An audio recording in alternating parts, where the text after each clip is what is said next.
നമ്മൾ കഴിഞ്ഞ വീഡിയോയിൽ ഫിനാൻഷ്യൽ സ്റ്റേറ്റ്മെൻറ്റ്സ് ഓഫ് കമ്പനിയിലെ ഫസ്റ്റ് ആയിട്ടുള്ള ഇൻകം സ്റ്റേറ്റ്മെൻ്റ് ആയിട്ടുള്ള SOP അല്ലെ statement of profit or loss ആണ് നമ്മൾ പറഞ്ഞത്.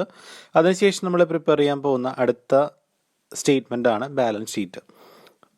സ്റ്റേറ്റ്മെൻറ്റ് ഓഫ് ഫിനാൻഷ്യൽ പൊസിഷൻ അല്ലെങ്കിൽ ബാലൻസ് ഷീറ്റ് എന്ന് പറയാം. അപ്പോൾ ബാലൻസ് ഷീറ്റ് നമ്മൾ സാധാരണ നോർമൽ കേസിൽ നമ്മൾ ഒരു ഹൊറിസോണ്ടൽ ഫോർമാറ്റിലായിരിക്കും പഠിച്ചിട്ടുണ്ടാവുക. പക്ഷേ കമ്പനീസിൻ്റെ ബാലൻസ് ഷീറ്റ് പ്രിപ്പയർ ചെയ്യുന്നത് വെർട്ടിക്കൽ ഫോമിലാണ്. ഓക്കെ, അപ്പോൾ വെർട്ടിക്കൽ ഫോം എന്ന് പറയുമ്പോൾ നമുക്കറിയാം, ആദ്യം നമ്മൾ അസെറ്റ് എഴുതുക. ഇപ്പോൾ ആദ്യം നമ്മൾ ലയബിലിറ്റീസ് എഴുതിയാലും കുഴപ്പമൊന്നുമില്ല, അതെങ്ങനെ എഴുതിയാലും കുഴപ്പമില്ല. നമ്മളിവിടെ പറയുന്ന ആ ഒരു ഫോർമാറ്റ് പ്രകാരം ഞാൻ ആദ്യം അസെറ്റാണ് ഞാൻ എഴുതാൻ പോകുന്നത്. നമുക്കറിയാം അസെറ്റിൻ്റെ മെയിൻ രണ്ട് ക്ലാസിഫിക്കേഷനാണ്, കറണ്ട് അസെറ്റും അതുപോലെ തന്നെ ഫിക്സഡ് അസെറ്റും. പക്ഷെ നമ്മളിവിടെ കാണിക്കുമ്പോൾ കറണ്ട് അസെറ്റും അതുപോലെ തന്നെ നോൺ കറണ്ട് അസെറ്റ് എന്ന് പറഞ്ഞ് നമ്മൾ കാണിക്കുക. അതായത് നമ്മൾ കറണ്ട് അസെറ്റ് കൂടാണ്ട് നോൺ കറണ്ട് അസെറ്റിൽ ഒരുപാട് ഐറ്റംസ് വരുന്നുണ്ട്. അപ്പോൾ അതുകൊണ്ട് തന്നെ നമ്മൾ അസെറ്റിൻ്റെ ക്ലാസിഫിക്കേഷൻ, അസെറ്റിൻ്റെ രണ്ട് സബ് ഹെഡുകളായിട്ട് നമ്മൾ ഡിവൈഡ് ചെയ്യുന്നത് ഒന്ന് നോൺ കറണ്ട് അസെറ്റും കറണ്ട് അസെറ്റാണ്. അപ്പോൾ നോൺ കറണ്ട് അസെറ്റ്, അപ്പോൾ അസെറ്റിൻ്റെ ഫസ്റ്റ് ഹെഡാണ്, സബ് ഹെഡാണ് നോൺ കറണ്ട് അസെറ്റ്. ഓക്കെ, അപ്പോൾ നോൺ കറണ്ട് അസെറ്റിൻ്റെ അണ്ടറിലായിട്ട് നമുക്ക് ആദ്യം property plant and equipment PPE നമുക്ക് കാണിക്കാം. പ്രോപ്പർട്ടി പ്ലാന്റ് ആൻഡ് ഇക്വിപ്മെൻറ്റ് നമ്മൾ സാധാരണ കാണിക്കുന്നത് ഫിക്സഡ് അസെറ്റുകളായിട്ടുള്ള land, buildings, plant and equipment, bearer പ്ലാന്റ്സുകൾ, aircraft, vehicles, furniture and fixtures, office ഇക്വിപ്മെൻറ്റുകൾ, ബാക്കി വരുന്ന ഏതൊരു ഫിക്സഡ് അസെറ്റ് നമുക്ക് ഇവിടെ കാണിക്കാം PPE എന്ന് പറയുന്ന ഈ ഒരു ഹെഡിൽ, ഈ ഒരു സബ് ടൈറ്റിൽ നമുക്ക് കാണിക്കാനായിട്ട് പറ്റും. ഇതിൽ നമുക്ക് എന്തെങ്കിലും ഡിപ്രീസിയേഷനൊക്കെ ഉണ്ടെങ്കിൽ നമുക്ക് അഡ്ജസ്റ്റ്മെൻറ്റ് കഴിഞ്ഞതിന് ശേഷമുള്ള ആ ഒരു വാല്യൂ നമുക്കിവിടെ ട്രീറ്റ് ചെയ്യാനായിട്ട് പറ്റും. അതാണ് PPE, property plant and equipment. Okay, next അടുത്ത സബ് ഹെഡാണ് നോൺ കറണ്ട് അസെറ്റിൽ വരുന്ന അടുത്ത ഐറ്റമാണ് ക്യാപിറ്റൽ വർക്ക് ഇൻ പ്രോഗ്രസ് ആണ്. വർക്ക് ഇൻ പ്രോഗ്രസ് എന്ന് പറഞ്ഞാൽ തന്നെ നമുക്കറിയാം വർക്ക് നടന്നുകൊണ്ടിരിക്കുന്നു അല്ലേ, അതായത് കൺസ്ട്രക്റ്റിങ്ങോ അല്ലെങ്കിൽ നമ്മൾ ഫിക്സഡ് അസെറ്റ് നമ്മൾ പർച്ചേസ് ചെയ്തു, അക്വയർ ചെയ്തതിന് ശേഷം അത് എന്ത് ചെയ്തിട്ടില്ല, റെഡി ഫോർ യൂസ് ആയിട്ടില്ല. അതായത് ജസ്റ്റ് പർച്ചേസ് ചെയ്ത് വെച്ചു, അത് നമ്മളത് ഇൻസ്റ്റാൾ ചെയ്തിട്ടില്ല. അപ്പോൾ റെഡി ഫോർ യൂസ്, അതായത് യൂസബിൾ ആവുന്ന ഒരു രീതിയിലേക്ക് എത്തിയിട്ടില്ല. അപ്പോൾ അങ്ങനെയുള്ളതൊക്കെ നമുക്ക് എവിടെ കാണിക്കാം, ഈ ക്യാപിറ്റൽ വർക്ക് ഇൻ പ്രോഗ്രസ്സിൽ നമുക്ക് കാണിക്കാം. നെക്സ്റ്റ് ആണ് ഇൻടാഞ്ചിബിൾ അസെറ്റ്, ഗുഡ് വില്ല്. അതായത് നമ്മൾ ഗുഡ് വില്ല് കാണിക്കാൻ വേണ്ടി മാത്രം സെപ്പറേറ്റ് ഒരു ഹെഡാണ് ഇൻടാഞ്ചിബിൾ അസെറ്റ്, ഗുഡ് വില്ല്. ഓക്കെ, ബാക്കി വരുന്ന അതർ ഇൻടാഞ്ചിബിൾ അസെറ്റ് ഒക്കെ നമ്മൾ നെക്സ്റ്റ് സബ് ടൈറ്റിൽ ആയിട്ടുള്ള അതർ ഇൻടാഞ്ചിബിൾ അസെറ്റ്സിലാണ് നമ്മൾ കാണിക്കുക. ഓക്കെ, അടുത്ത നോൺ കറണ്ട് അസെറ്റിൽ വരുന്നതാണ് ഫിനാൻഷ്യൽ അസെറ്റ്. ഫിനാൻഷ്യൽ അസെറ്റ് എന്ന് പറയുന്ന ഹെഡിൽ നമ്മൾ കാണിക്കുന്നത് നോൺ കറണ്ട് ആണ്. നോൺ കറണ്ട് ആയതുകൊണ്ട് തന്നെ നമ്മൾ ലോങ് ടേം അസെറ്റുകളായിട്ടുള്ള ഇൻവെസ്റ്റ്മെൻറ്റ്, അതുപോലെ ട്രേഡ് റിസീവബിൾസ്, ലോൺസ്, അതർ എന്തെങ്കിലും ഉണ്ടെങ്കിൽ അത് നമ്മൾ നോട്ട് ചെയ്യുക. അത് ഫിനാൻഷ്യൽ അസെറ്റുകളാണ്. അപ്പോൾ ലോങ് ടേം ഇൻവെസ്റ്റ്മെൻറ്റ്, അതുപോലെ ലോങ് ടേം ട്രേഡ് റിസീവബിൾസ്, അതായത് മോർ ദാൻ 1 അക്കൗണ്ടിങ് ഇയർ, അതായത് ഒരു വർഷത്തിൽ കൂടുതൽ എടുത്തിട്ട് നമുക്ക് കിട്ടാനുള്ള പൈസകൾ, അതുപോലെ ലോൺ, നമുക്ക് കിട്ടാനുള്ള ലോണുകളൊക്കെ ഉണ്ടല്ലോ. അപ്പോൾ ലോങ് ടേം ആയിട്ടുള്ള അസെറ്റുകളൊക്കെയാണ് നമ്മൾ ഈ ഫിനാൻഷ്യൽ അസെറ്റിൽ നമ്മൾ ട്രീറ്റ് ചെയ്യാം. അടുത്ത ബയോളജിക്കൽ അസെറ്റ് എന്ന് നമുക്ക് ഡയറക്റ്റ്ലി ക്വസ്റ്റനിൽ തരികയാണെങ്കിൽ ആ ഒരു ഹെഡിൽ നമ്മൾ കാണിക്കുക. പിന്നെ ഡെഫേർഡ് ടാക്സ് അസെറ്റ് ആണ്. നമ്മൾ കഴിഞ്ഞ SOPയിൽ പറഞ്ഞപ്പോൾ statement of profit and loss പറഞ്ഞപ്പോൾ നമ്മൾ പറഞ്ഞ കാര്യം ഡെഫേർഡ് ടാക്സ് പറഞ്ഞതാണ്. അപ്പോൾ ഡെഫേർഡ് ടാക്സ് അസെറ്റ് എന്ന് പറഞ്ഞിട്ടുണ്ടെങ്കിൽ നമ്മൾ ഡെഫേർഡ് ടാക്സ് പറഞ്ഞു, എന്താണ് ടാക്സിബിൾ ഇൻകം, അക്കൗണ്ടിങ് ഇൻകം നമ്മൾ ഡിഫറൻസ് ആണ് ഡെഫേർഡ് ടാക്സ് എന്ന് പറഞ്ഞു. അപ്പോൾ നമ്മൾ ടാക്സിബിൾ ഇൻകം, നമ്മൾ കൂടുതലായിട്ട് ടാക്സ് പേ ചെയ്തിട്ടുണ്ടെങ്കിൽ ആക്ച്വലി നമ്മുടെ കറണ്ട് അക്കൗണ്ടിങ് ഇൻകം എന്ന് പറയുന്നത് ചിലപ്പോൾ കുറവായിരിക്കാം. പക്ഷെ നമ്മൾ കൂടുതൽ ഹൈ, അതായത് നമ്മൾ അടയ്ക്കേണ്ട എമൗണ്ടിനേക്കാൾ കൂടുതൽ നമ്മൾ ടാക്സ് അടച്ചിട്ടുണ്ടെങ്കിൽ നമുക്കൊരു ബെനിഫിറ്റ് ആണ്. കാരണം നമ്മൾ ഫ്യൂച്ചറിൽ ഇതിനെ അടുത്ത നെക്സ്റ്റ് അക്കൗണ്ടിങ് ഇയറിൽ നമ്മൾ എന്ത് ചെയ്താൽ മതി, കുറച്ച് ടാക്സ് ലൈബിലിറ്റി നമ്മൾ എന്ത് ചെയ്താൽ മതി, പേ ചെയ്താൽ മതി. അടയ്ക്കാനുള്ള എമൗണ്ടിനേക്കാൾ നമ്മൾ കുറവ് അടച്ചാൽ മതി. കാരണം ഓൾറെഡി നമ്മൾ ഈ വർഷം എന്ത് ചെയ്തിട്ടുണ്ട്, കൂടുതൽ എമൗണ്ട് നമ്മൾ അടച്ചിട്ടുണ്ട്. അപ്പോൾ നമ്മളെ സംബന്ധിച്ച് ഈ ഒരു എമൗണ്ട് എന്ന് പറയുന്നത്, എക്സസ് എമൗണ്ട് എന്ന് പറയുന്നത് നമുക്കൊരു അസെറ്റ് ആണ് അല്ലേ. അപ്പോൾ അങ്ങനെ വരുന്ന എക്സസ് എമൗണ്ട് നമ്മൾ കാണിക്കുന്നത് ഡെഫേർഡ് ടാക്സ് അസെറ്റ് എന്ന് പറയുന്ന ആ ഒരു സബ് ടൈറ്റിലാണ്. ഓക്കെ, അതിനുശേഷം നമുക്ക് ഇതിലൊന്നും പെടാത്ത എന്തെങ്കിലും നോൺ കറണ്ട് അസെറ്റ് ഉണ്ടെങ്കിൽ നമുക്ക് അതർ നോൺ കറണ്ട് അസെറ്റ് എന്ന് പറയുന്ന ആ ഒരു ഹെഡിൽ നമുക്ക് ട്രീറ്റ് ചെയ്യാനായിട്ട് പറ്റും. അപ്പോൾ ഇത്രയാണ് അസെറ്റിൻ്റെ ഫസ്റ്റ് സബ് ഹെഡായിട്ടുള്ള നോൺ കറണ്ട് അസെറ്റ്സിൽ വരുന്നത്. നെക്സ്റ്റ് സബ് ഹെഡാണ് current asset. Okay, current asset എന്ന് പറഞ്ഞാൽ നമുക്കറിയാം എന്താണ്, വിത്തിൻ 1 ഇയറിനുള്ളിൽ നമുക്ക് ക്യാഷ് ആക്കി മാറ്റാൻ പറ്റുന്ന അല്ലെങ്കിൽ ക്യാഷിൻ്റെ ഫോമിലുള്ള അസെറ്റിനെയാണ് നമ്മൾ കറണ്ട് അസെറ്റ് എന്ന് പറയുക. അപ്പോൾ അതിനകത്ത് സ്റ്റോക്ക്, ഇൻവെൻട്രീസ് നമുക്ക് കാണിക്കാം. ഇൻവെൻട്രീസ് നമ്മൾ സാധാരണ ബാലൻസ് ഷീറ്റിൽ കാണിക്കാറുണ്ടല്ലോ, ക്ലോസിംഗ് സ്റ്റോക്ക്. അതാണ് ഇൻവെൻട്രീസ് നമ്മൾ കാണിക്കുക. അതുപോലെ നമ്മൾ നേരത്തെ നോൺ കറണ്ട് അസെറ്റിൽ പറഞ്ഞ പോലെ തന്നെ ഫിനാൻഷ്യൽ അസെറ്റുകൾ, അതായത് ഷോർട്ട് ടേം ആയിട്ടുള്ള ഫിനാൻഷ്യൽ അസെറ്റുകൾ, അതായത് വിത്തിൻ 1 ഇയറിനുള്ളിൽ നമുക്ക് കിട്ടേണ്ട എമൗണ്ടുകളൊക്കെ ഉണ്ടാവും. അതായത് ഇൻവെസ്റ്റ്മെൻറ്റ്, ട്രേഡ് റിസീവബിൾസ്, അതുപോലെ തന്നെ cash and cash equal equivalent ആണ്.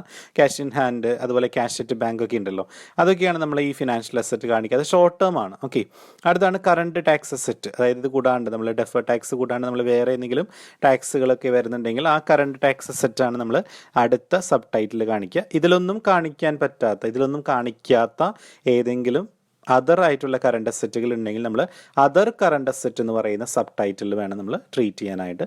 അപ്പോൾ ഇതും ഇതുപോലെ തന്നെ മോർ ദാൻ 1 ഐറ്റംസ് ഒക്കെ ഉണ്ടെങ്കിൽ നമുക്ക് എന്ത് ചെയ്യാം, നോട്ട്സ് ടു അക്കൗണ്ട് ഒക്കെ പ്രിപ്പയർ ചെയ്തിട്ട് നമുക്ക് പോസ്റ്റ് ചെയ്യാം. ഒന്നിൽ കൂടുതൽ ഐറ്റംസ് ഉണ്ടെങ്കിൽ നമ്മൾ ഇതിൻ്റെ താഴെയായിട്ട് നോട്ട്സ് ടു അക്കൗണ്ട് പ്രിപ്പയർ ചെയ്യുക. 1, 2, 3 എന്നൊക്കെ നമ്മൾ നോട്ട് നമ്പർ കൊടുക്കുക, എന്നിട്ട് നമ്മൾ ഇങ്ങോട്ട് പോസ്റ്റ് ചെയ്താലും മതി. ഓക്കെ, അടുത്തതാണ്. അപ്പോൾ നമ്മുടെ അസറ്റുകളെല്ലാം കഴിഞ്ഞ് കഴിഞ്ഞാൽ നമ്മൾ എന്ത് ചെയ്യുക, ടോട്ടൽ ചെയ്ത് വെക്കുക.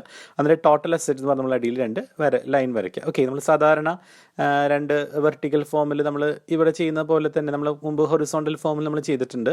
ലയബിലിറ്റീസിൻ്റെ എമൗണ്ട് ടോട്ടൽ ചെയ്തിട്ടും അസറ്റിൻ്റെ എമൗണ്ട് ടോട്ടൽ ചെയ്ത് അതുപോലെ തന്നെ നമ്മൾ എന്ത് ചെയ്യുക, ഇവിടെ അസറ്റ്സിൻ്റെ എല്ലാ എമൗണ്ടും കൂടി ടോട്ടൽ ചെയ്തിടുക. That is total assets. Okay, നമുക്കറിയാം ബാലൻസ് ഷീറ്റ് എപ്പോഴും ഈക്വൽ ആവും, ടാലി ആവും. Total assets equal to total liabilities നമുക്ക് കിട്ടും അല്ലേ. അപ്പോൾ ഇവിടെ നമുക്ക് ടോട്ടൽ അസറ്റ്സ് നമ്മൾ ഈക്വൽ ആക്കി വെച്ചു. ഇനി അടുത്ത സെക്ഷനാണ് ലൈബിലിറ്റീസ് ആണ്. അപ്പോൾ ലൈബിലിറ്റീസ് നമുക്ക് ചെയ്യാം. അപ്പോൾ ലൈബിലിറ്റീസിൽ ശരിക്കും 3 ഹെഡാണ്, 3 സബ് ടൈറ്റിൽസ് ആണ് വരുന്നത്. അപ്പോൾ മെയിൻലി നമ്മൾ ഇക്വിറ്റി ആൻഡ് ലൈബിലിറ്റീസ് എന്ന് പറഞ്ഞാൽ നമ്മൾ എഴുതിയിട്ട് ഇക്വിറ്റി കാണിക്കുക. ഇക്വിറ്റി എന്ന് പറഞ്ഞാൽ നമുക്കറിയാം ഷെയർ ക്യാപിറ്റലാണ് അല്ലേ, അതായത് ഓണേഴ്സിൻ്റെ ഷെയർ ക്യാപിറ്റലാണ് നമ്മൾ കാണിക്കുക. അപ്പോൾ ഷെയർ ക്യാപിറ്റലും അതുമായി ബന്ധപ്പെട്ട പെയ്ഡ് അപ്പ് ക്യാപിറ്റൽ അങ്ങനെ എന്തെങ്കിലും അഡീഷണൽ ആയിട്ടുള്ള ക്യാപിറ്റൽ സെക്ഷൻസ് ഉണ്ടെങ്കിൽ നമ്മൾ ഇക്വിറ്റി ഷെയർ ക്യാപിറ്റൽ എന്ന് പറയുന്ന ഹെഡിലാണ് കാണിക്കുക. അടുത്തതാണ് അതർ ഇക്വിറ്റിയാണ്. അതർ ഇക്വിറ്റി എന്ന് പറഞ്ഞ് കാണിക്കുന്നത് ശരിക്കും റിസർവ്സ് ആൻഡ് സർപ്ലസ് ആണ്. നമുക്ക് വരുന്ന പ്രീമിയംസ്, അതുപോലെ റിസർവുകളൊക്കെ എന്തെങ്കിലും നമ്മളത് കാണിക്കുക. അതുപോലെ നമുക്ക് SOPL, നേരത്തെ നമുക്ക് statement of profit or loss prepare ചെയ്ത്, അതായത് profit and loss account prepare ചെയ്ത് നമുക്ക് കിട്ടിയ സർപ്ലസ് എമൗണ്ട് ഉണ്ടാവില്ല, പ്രോഫിറ്റ് ഉണ്ടാവുമല്ലോ, ആ പ്രോഫിറ്റ് നമ്മൾ ട്രീറ്റ് ചെയ്യേണ്ടത് ഈ ഒരു ഹെഡിലാണ്, റിസർവ്സ് ആൻഡ് സർപ്ലസ് എന്ന് പറയുന്ന ഹെഡിലാണ് നമ്മൾ കാണിക്കുക. ഓക്കെ, അതിനുശേഷം വരുന്ന അടുത്ത സബ് ഹെഡാണ് നോൺ കറണ്ട്. നമ്മൾ സാധാരണ നേരത്തെ പറഞ്ഞ പോലെ അസറ്റിൻ്റെ 2 ക്ലാസിഫിക്കേഷൻ പറഞ്ഞ പോലെ തന്നെ അവിടെ നമ്മൾ നോൺ കറണ്ട് അസറ്റും കറണ്ട് അസറ്റാണ് പറഞ്ഞത്. അതുപോലെ തന്നെയാണ് ഇവിടെ വരുന്ന ബാക്കിയുള്ള 2 ഹെഡും, that is non current liabilities and current liabilities ആണ്. അപ്പോൾ നമ്മൾ പറയാൻ പോകുന്നത് second sub head non current liability ആണ്. അപ്പോൾ ആദ്യത്തെയാണ് ഇക്വിറ്റി എന്ന് പറയുന്നത്. ഇക്വിറ്റിയിൽ 2 ഹെഡാണ് വരുന്നത്, ഇക്വിറ്റി ഷെയർ ക്യാപിറ്റലും അതുപോലെ റിസർവ്സ് ആൻഡ് സർപ്ലസ് ആണ്. ഇക്വിറ്റി ഷെയർ ക്യാപിറ്റലുമായി ബന്ധപ്പെട്ട കാര്യങ്ങളൊക്കെ നമ്മൾ അവിടെ കാണിക്കുക. മോർ ദാൻ 1 ഐറ്റംസ് ഒക്കെ ഉണ്ടാവും. നോട്ട്സ് ടു അക്കൗണ്ട് ഒക്കെ പ്രിപ്പയർ ചെയ്തിട്ട് ഇങ്ങോട്ട് പോസ്റ്റ് ചെയ്താൽ മതി. അതിനുശേഷം റിസർവ്സ് ആൻഡ് സർപ്ലസ് ആണ്. റിസർവ്സിൽ നമ്മൾ റിസർവുകളും പ്രോഫിറ്റ് ആൻഡ് ലോസും അതുപോലെ നമുക്ക് SOPL കിട്ടിയ സർപ്ലസ്, അതായത് പ്രോഫിറ്റ് നമ്മൾ ഇങ്ങോട്ട് ട്രാൻസ്ഫർ ചെയ്യുക, അതൊക്കെയാണ് നമ്മൾ റിസർവ്സ് ആൻഡ് സർപ്ലസിൽ കാണിക്കുക. അതിനുശേഷം വരുന്ന സെക്കൻഡ് ഹെഡാണ് നോൺ കറണ്ട് ലൈബിലിറ്റീസ് ആണ്. അപ്പോൾ നോൺ കറണ്ട് ലൈബിലിറ്റീസ് പറയുന്നത് ലൈബിലിറ്റിയാണ്, നോൺ കറണ്ട് ആണ്. അപ്പം മോർ ദാൻ 1 അക്കൗണ്ടിങ് പീരീഡ് ആണ്. 1 വർഷത്തിൽ കൂടുതൽ ടൈം എടുത്തുകൊണ്ട് പേ ചെയ്യേണ്ട, അതായത് അടച്ചു തീർക്കേണ്ട ബാധ്യതകൾ, ലൈബിലിറ്റീസ് ആണ് നമ്മൾ നോൺ കറണ്ട് ലൈബിലിറ്റീസിൽ കാണിക്കുക. അപ്പോൾ ഫിനാൻഷ്യൽ ലൈബിലിറ്റീസ് ഉണ്ടായിരിക്കും. അപ്പോൾ ഫിനാൻഷ്യൽ ലൈബിലിറ്റീസ് പറഞ്ഞ സബ് ഹെഡിൽ വേണം നമ്മൾ ബോറോയിങ്സും ട്രേഡ് പേയബിൾസും ഇത് കൂടാണ്ട് വരുന്ന വേറെ എന്തെങ്കിലും ഫിനാൻഷ്യൽ ലൈബിലിറ്റീസ് ഒക്കെ ഉണ്ടെങ്കിൽ നമുക്ക് ഫിനാൻഷ്യൽ ലൈബിലിറ്റീസിൽ കാണിക്കാം. അതിനുശേഷം ലോങ് ടേം പ്രൊവിഷൻ ഉണ്ടെങ്കിൽ ലോങ് ടേം പ്രൊവിഷൻ ക്വസ്റ്റിൽ എടുത്ത് പറയും, അങ്ങനെയാണെങ്കിൽ നമ്മൾ ലോങ് ടേം പ്രൊവിഷൻ കാണിക്കുക. അപ്പോൾ ഡെഫേർഡ് ടാക്സ് ലൈബിലിറ്റീസ്, നമുക്ക് നേരത്തെ പറഞ്ഞു ഡെഫേർഡ് ടാക്സ് അസറ്റ് എന്താണെന്ന് പറഞ്ഞു. ഡെഫേർഡ് ടാക്സ് അസറ്റ് എന്ന് പറഞ്ഞാൽ നമ്മൾ ടാക്സ് ലൈബിലിറ്റി കൂടുതലായിട്ട് പേ ചെയ്തിട്ടുണ്ട്. അപ്പോൾ നമ്മൾ ഫ്യൂച്ചറിൽ നെക്സ്റ്റ് അക്കൗണ്ടിങ്ങിൽ നമ്മൾ കുറച്ച് അടച്ചാൽ മതി. അപ്പോൾ നമ്മളെ സംബന്ധിച്ചൊരു അസറ്റ് ആണ്. പക്ഷേ ഇവിടെ ഡെഫേർഡ് ടാക്സ് ലൈബിലിറ്റി എന്ന് പറയുമ്പോൾ അടച്ച എമൗണ്ട് ചിലപ്പോൾ എന്താവാം, കുറവാവാം. കറണ്ട് ഇയറിൽ ആക്ച്വലി അടയ്ക്കേണ്ട ഒരു എമൗണ്ട് ഉണ്ടായിരിക്കുമല്ലോ ടാക്സ് ലൈബിലിറ്റി, അത് കുറവാണ് നമ്മൾ അടച്ചിരിക്കുന്നതെങ്കിൽ നമ്മളെ സംബന്ധിച്ചൊരു ലൈബിലിറ്റിയാണ്. ആ എത്ര എമൗണ്ടാണ് കുറവുള്ളത് അത് വേണം നമ്മൾ എന്ത് ചെയ്യാനായിട്ട് ഡെഫേർഡ് ടാക്സ് ലൈബിലിറ്റീസിൽ ട്രീറ്റ് ചെയ്യാനായിട്ട്. അതൊക്കെ ഡയറക്റ്റ്ലി നമുക്ക് ക്വസ്റ്റിൽ തരും, ജസ്റ്റ് നമ്മൾ പോസ്റ്റ് ചെയ്താൽ മതി ഇങ്ങോട്ട്. അപ്പോൾ ഡെഫേർഡ് ടാക്സ് ലൈബിലിറ്റീസ് പറഞ്ഞാൽ അതാണ്. അതിനുശേഷം ഇതിലൊന്നും പെടാത്ത നോൺ കറണ്ട് ലൈബിലിറ്റീസ് ഉണ്ടെങ്കിൽ നമ്മൾ അതർ നോൺ കറണ്ട് ലൈബിലിറ്റീസ് എന്ന് പറയുന്ന ഹെഡിൽ വേണം നമ്മൾ ട്രീറ്റ് ചെയ്യാനായിട്ട്. ഓക്കെ, അതിനുശേഷം വരുന്ന മൂന്നാമത്തെ ഹെഡാണ് സബ് ടൈറ്റിലാണ് കറണ്ട് ലൈബിലിറ്റീസ് ആണ്. കറണ്ട് ലൈബിലിറ്റീസ് പറഞ്ഞാൽ വിത്തിൻ 1 ഇയറിനുള്ളിൽ പേ ചെയ്യേണ്ട ചില ലൈബിലിറ്റീസ് ആണ് കറണ്ട് ലൈബിലിറ്റീസ്. അതിലും അതുപോലെ തന്നെ ബോറോയിങ്സ് വരാം, അതായത് ഷോർട്ട് ടേം ബോറോയിങ്സ് ഒക്കെ ഉണ്ടാവുമല്ലോ. ഷോർട്ട് ടേം ബോറോയിങ്സ് പറഞ്ഞാൽ ദാറ്റ് ഇസ് കറണ്ട് ലൈബിലിറ്റി ആണ്, വിത്തിൻ 1 ഇയറിനുള്ളിൽ പേ ചെയ്യേണ്ടതാണ്. അതുപോലെ trade payables, short term trade payables, other financial liabilities ഒക്കെ ഉണ്ടെങ്കിൽ അതിൽ കാണിക്കുക. അതിനുശേഷം അതർ കറണ്ട് ലൈബിലിറ്റീസ് ഉണ്ടെങ്കിൽ, ഇതിലൊന്നും പെടാത്ത കറണ്ട് ലൈബിലിറ്റീസ് ഒക്കെ ഉണ്ടെങ്കിൽ അടുത്തൊരു സബ് ടൈറ്റിൽ കാണിക്കുക. അതുപോലെ ഷോർട്ട് ടേം പ്രൊവിഷൻ ഉണ്ടെങ്കിൽ കാണിക്കുക. കറണ്ട് ടാക്സ് ലൈബിലിറ്റീസിനെയും കാണിക്കുക. ഇതെല്ലാം കഴിഞ്ഞതിന് ശേഷം നമ്മൾ ടോട്ടൽ ലൈബിലിറ്റീസ് വർക്കൗട്ട് ചെയ്യുക. ലൈബിലിറ്റീസിൻ്റെ എല്ലാ സെക്ഷനും ആഡ് ചെയ്യുക. അപ്പോൾ ആഡ് ചെയ്തതിന് ശേഷം നമുക്ക് കിട്ടുന്ന ആൻസർ അസറ്റ്, ടോട്ടൽ അസറ്റ്സിന് ഈക്വൽ ആയിട്ടായിരിക്കും നമുക്ക് ടോട്ടൽ ലൈബിലിറ്റീസ് കിട്ടുക. അപ്പോൾ ഇതാണ് ശരിക്കും ബാലൻസ് ഷീറ്റിൻ്റെ കമ്പനീസിൻ്റെ ബാലൻസ് ഷീറ്റിൻ്റെ ഫോർമാറ്റ് എന്ന് പറയുന്നത്. അപ്പോൾ എല്ലാവർക്കും അത് ക്ലിയർ ആയെന്ന് വിചാരിക്കും. നമ്മുടെ SOP statement of profit or ലോസും അതുപോലെ തന്നെ ഇപ്പോൾ പഠിച്ച് നമ്മൾ സ്റ്റേറ്റ്മെൻറ്റ് ഓഫ് ഫിനാൻഷ്യൽ പൊസിഷൻ, അതായത് ബാലൻസ് ഷീറ്റാണ് നമ്മളിപ്പോൾ പറഞ്ഞത്. അപ്പോൾ രണ്ടും കൂടിയിട്ട് കമ്പൈൻഡ് ആയിട്ടായിരിക്കും ചിലപ്പോൾ ഒരു ക്വസ്റ്റ്യൻ ചോദിക്കുക, essay ടൈപ്പ് ക്വസ്റ്റ്യൻ ചോദിക്കുക, അല്ലെങ്കിൽ സെപ്പറേറ്റ്ലി ചോദിക്കാം. ബാലൻസ് ഷീറ്റ് സെപ്പറേറ്റ് ആയിട്ടും SOP സെപ്പറേറ്റ് ആയിട്ടും ചോദിക്കാം. അപ്പോൾ ഈ ഫോർമാറ്റ് നന്നായിട്ട് പഠിക്കുകയാണെങ്കിൽ തന്നെ നമുക്ക് ഏതൊരു ക്വസ്റ്റ്യൻ വന്നാലും നമുക്കത് പോസ്റ്റ് ചെയ്തെടുക്കാനായിട്ട് പറ്റും. വളരെ സിമ്പിളായിട്ട് പോസ്റ്റ് ചെയ്തെടുക്കാൻ പറ്റും. നമുക്ക് നെക്സ്റ്റ് വീഡിയോയിൽ നമുക്ക് ഇതിൻ്റെ ഒരു പ്രോബ്ലം നമുക്ക് ഡിസ്കസ് ചെയ്യാം. പ്രോഫിറ്റ് ആൻഡ് ലോസ് അക്കൗണ്ടിൻ്റെയും അതുപോലെ തന്നെ ബാലൻസ് ഷീറ്റിൻ്റെ ഒരു പ്രോബ്ലം നമുക്ക് നെക്സ്റ്റ് ക്ലാസ്സിൽ നമുക്ക് ഡിസ്കസ് ചെയ്യാം. Okay, thanks for watching.